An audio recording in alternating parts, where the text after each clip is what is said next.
Good afternoon, everyone, and thank you in advance for your attention over the next 15 minutes. I'm Jonny Tennysonn. We are ZoneFox, and today I'm delighted to speak to you about the perimeter within modern business, and more importantly, whether it actually still exists. So a little bit of background from us first. So ZoneFox was started out of Napier University back in 2011, and we shipped our first product to customers in 2013. We've won multiple awards since.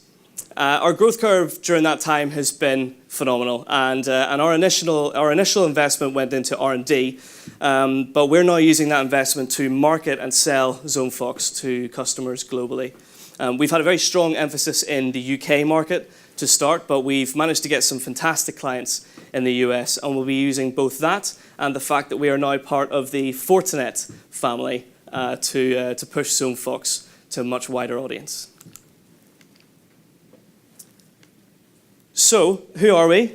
ZoneFox is an award-winning market leader in user behavior analytics, UBA. It's a very big term that a lot of people have heard. It's very current, and we're certainly market leaders in that space. And we provide critical insights around data flow that you need to secure against the insider threat. We've got a list of some of our publicly referenceable clients below, sorry, just a second, that we work with. We've got many verticals here, and as you can see, these are companies with a very similar challenge, namely protection of their IP, protection of their brand value and reputation, compliance, and more. We've got lots of recognizable names here. We've got the likes of Rockstar North, who I'm sure you're all very familiar with some of their recent titles, such as Red Dead Redemption 2. I'm sure you've all played it. It's not just me in the room. And the likes of Pinsent Masons, who are a very well-known international law firm. We also have a few retail clients, such as Pret a Manger and the Central England Cooperative Group as well. So we've got a wide spread. But on to the topic itself. So this is what IT security has looked like for the past 20 to 25 years. It's the traditional castle and moat model. I mean, we've some very valid and necessary technologies here. We've got likes of intrusion detection, AV, next-gen AV. That's a big thing right now, as is next-gen firewalls. Those are all very necessary technologies. But put simply, this is all exterior security. No, there's very good reasons why we've been doing this for so long, and they are important technologies. But there's something that they miss. And technologies like this take us away from looking, and I mean really looking at the threats that already exist inside the castle. It's no longer about putting up walls to try to block everything in and out. It's about getting an understanding of what's going on inside your business, taking a look at the threats that already exist inside these walls, and also, just as importantly, who has keys to the drawbridge. Now, this is an old saying. It's time to do something different. The definition of insanity. Everyone's seen this before, but I think it's very, very pertinent whenever we're talking about the approach to security these days, our focus on perimeter security. And with layered security, you can add layer upon layer upon layer until you have a layered wedding cake of a perimeter, but you're still going to miss the threats that already exist inside.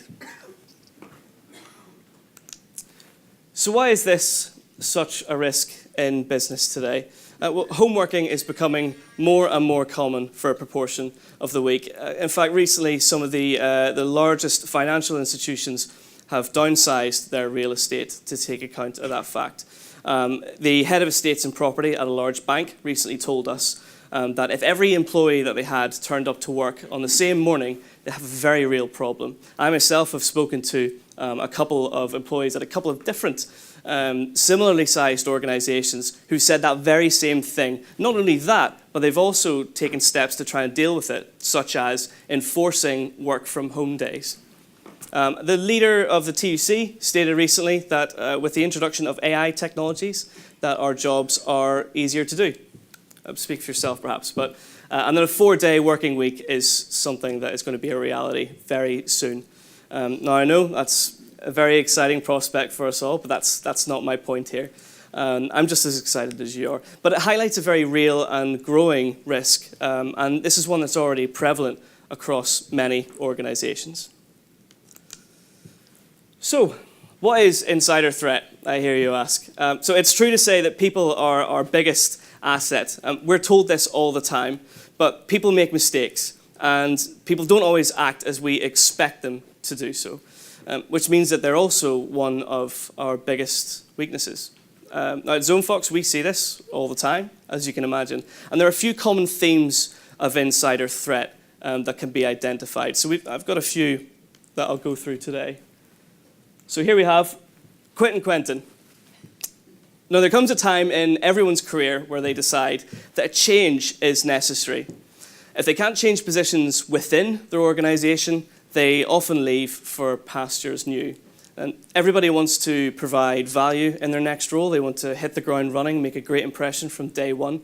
But the way that they do this can vary. So in the case of Quentin, he decided to take customer data with him to provide some immediate value to his new employer. So when it comes to employee exits, be very mindful of employees who have access to customer data, intellectual property, particularly if your business revolves around your IP, technical data, and commercial documents. These are things that are always valuable to businesses that are not yours, particularly your competitors. Next up, we have Disgruntled Dave. I'm sure we have a few Disgruntled Daves in the audience. Please don't raise your hands. Your boss may be watching. Dave was a bright employee who was promoted quite quickly. He thought he was helping the company by bringing to light a vulnerability in the company's software. But since there was no real-world exploit, the management team just brushed over it. Now, he tried several times to try and sway public opinion, but time and time again, people ignored him. So as a result, he took to destroying the company's next software release, just to prove a point. Now, an important point to note here, these are several reasons why someone may become disgruntled within an organization. It's by no means an exhaustive list. And more importantly, these are from the employee's perspective. So you mightn't realize that someone particularly feels this way. People who are bright and ambitious, people with unkept promises, people who feel undervalued or ignored. These are all things that you might miss. So it's a very real risk. Next up, we have Sandra the Spy. Now, Sandra the Spy, a little bit different here. Sandra was forced into being a malicious actor, but Sandra's situation is by no means unique. Now, most employees are in positions where, or many employees are in positions where they don't make enough money. It's not necessarily always an opinion, but as a result of life choices. So for example, sometimes parents need to care for their kids, but don't feel that they have enough money to do so in the way they would like. Sometimes a couple would like to put down a down payment on a house or get married, but money is perpetually tight. Now, on occasion, a competing entity with very few morals may decide to take advantage of that by presenting an offer to the potential spy that they feel that they can't refuse, which turns them to their side. Now, corporate spies don't always have to be turned. Sometimes they are planted. And they can be planted early on by a competitor or a nation state to await further orders down the line.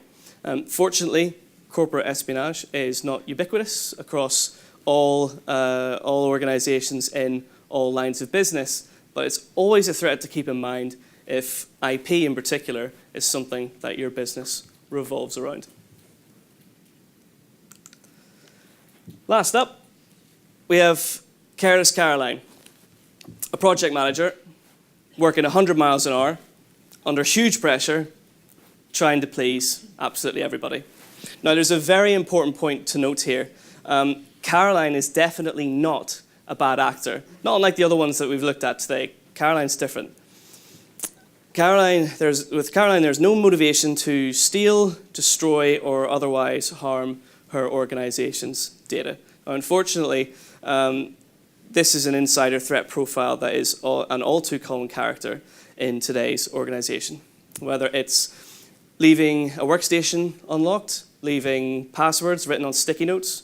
And can we all agree here at the Future of Cyber today that leaving passwords on sticky notes is a bad idea?